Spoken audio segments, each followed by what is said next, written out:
Ya, kenalkan saya Felix Martua. Untuk Arsi, Gusti, Rachel, dan Ziva, selamat atas karya terbarunya. Thank you. Pertanyaan saya ini untuk Arsi dan Ziva. Jadi utamanya bila saya coba bandingkan dengan diskografi kalian sebelumnya, karya yang satu ini jelas lebih kental elemen R&B-nya ya.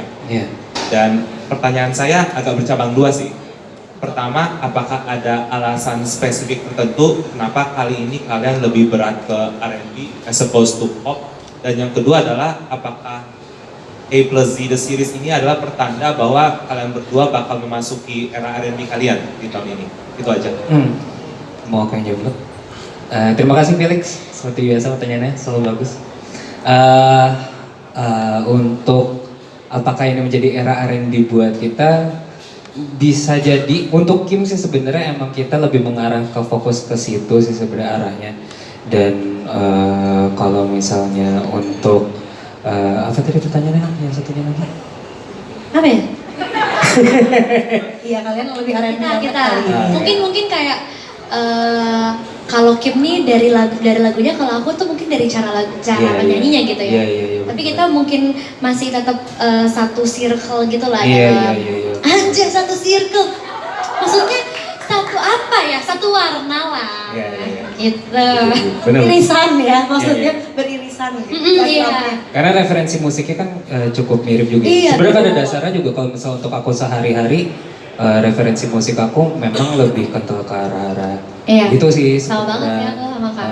Jadi memang aku sama Ziva itu punya kedekatan gak cuma selain ngomongin masalah kehidupan, tapi juga kita cukup sering debat soal musik kayak oh ini kalau misalnya lagu seperti ini tuh kayak begini ya, kayak kita waktu itu di jalan kita pernah ngobrolin oh lagu ini tuh oh soalnya gini dan sebagainya gitu. Dan kadang-kadang lagu yang aku dengerin itu tuh suka gak terlalu banyak yang dengerin, tapi pas aku lagi jalan sama Kak Arsi nih dengerin lagu, terus aku tahu semua gitu lagu-lagunya Kak Arsi dan begitu pun sebaliknya. Jadi kayak gitu deh. Gitu. Tadi pertanyaan satu lagi tuh apa ya? Satu lagi tadi apa? Lagi apa ya? Oh alasan spesifiknya ada nggak? Sebenarnya kalau misalnya alasan spesifiknya sih ya enggak sih sebenarnya, tapi karena emang aku pengen ada sedikit perbedaan di mana kalau misalnya aku pribadi kan memang cukup ya street pop gitu kan. Kalau misalnya dengan Kim emang pengen lebih nunjukin ada sisi lain yang berbeda dari antara aku sendiri dan aku bersama teman-teman aku begitu sih sebenarnya. Biar ada bedanya ya tentunya ya di setiap project gitu, jadi warnanya nggak sama semua, biar warna-warni gitu ya. Oke, silakan pertanyaan berikutnya. Teman-teman sebelah sini dong, silakan. Ayo, angkat tangan. Dapat hadiah nggak Kak Kalmanya? Udah dapat semuanya. aku bawa permen. Kamu mau permen? Ya, boleh nggak? Boleh ya. Karena Zivelas nih langsung dari Ziva langsung. Oleh-oleh yang ada di mobil. Ambil dulu ya. Kalau tanya aja dulu nanti diambilin sama Ziva. Iya. Siapa yang mau nanya? Oh nggak mau permen ya? Ih, oleh-oleh loh Ziva dari jalan-jalan. Ya nggak sih? Mau nanya nggak? Ini soalnya kita sibuk live ya. Gitu. Yuk dapat hadiah dari Ziva langsung. Yang baju hijau mau nanya? Nanya yang nggak penting nggak apa-apa, yang penting nanya aja. Mau nanya kayak circle lo tuh gimana Ziv? Gitu tadi boleh.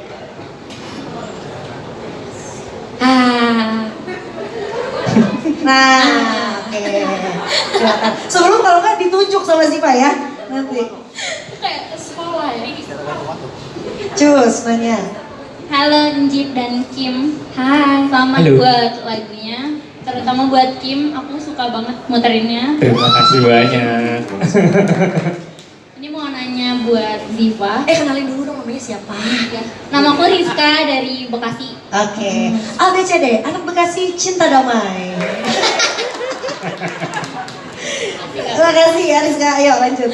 Saya buat Ziva, proses rekaman menanti itu berapa lama? Terus kesulitan yang kamu hadapin buat di lagu menanti itu apa? Karena kan sebelumnya udah pernah dibawa ini, terus remake kan, pasti akan ada sesuatu yang bikin kamu, oh ini harus beda nih dari yang asli gitu.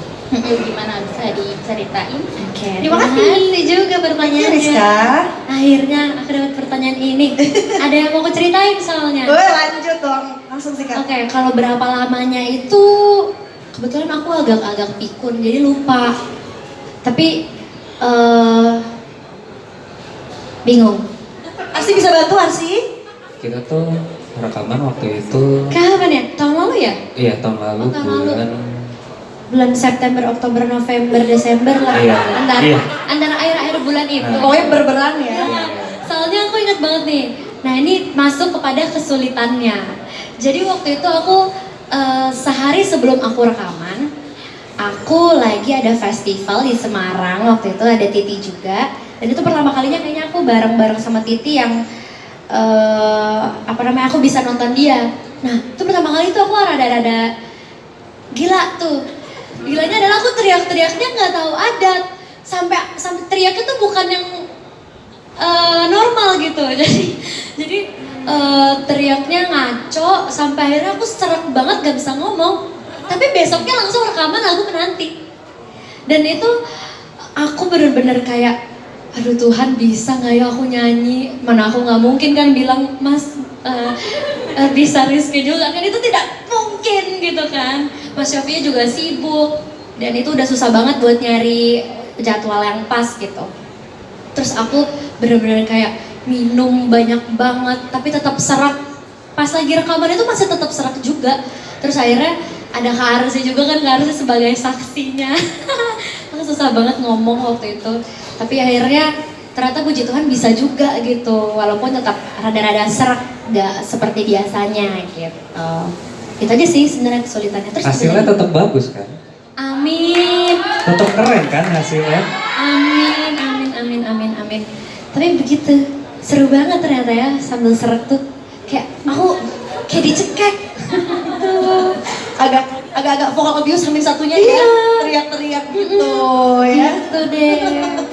Tapi bener sih kalau ya PR-nya para penyanyi gitu ya, kalau kayak gak ngejaga teriak-teriak, suaranya tuh kayak ibaratnya dibuang-buang. Begitu mau beneran dipakai suaranya buat karya tuh kayaknya aduh agak nyebut ya. Gak lagi-lagi aku teriak-teriak. Gitu. Coba. Soalnya tuh kadang-kadang juga tuh Mas Syafi'i gitu kan, yang besok rekaman ya, gitu loh, yang kayak pas, tapi selalu pas aku nggak ada jadwal. Itu kayak hebat sekali itu Mas Syafi'i itu. Sudah kong kali kong ya dengan tim di belakang. Oh iya betul. Betul ya. Gitu. Begitu ya. Pasti kamu udah kena kencur segala macam gitu nggak? Enggak ya? Kencur. Iya, minum kencur. Waktu itu nggak sempat beli kencur karena aku udah malam tuh, udah malam banget. Lohanko gitu nggak ada. Aduh, nggak di-endorse. Itu pasti udah, nah itu udah, aduh itu pasti udah kayak peluru-peluru kita ya kalau kita suara udah gitu. Strepsil sih Kak aku. Oh, permen. Yang banyak-banyak ya disebutnya nanti suruh tap in dulu nih. Ini kamu nyebut sekali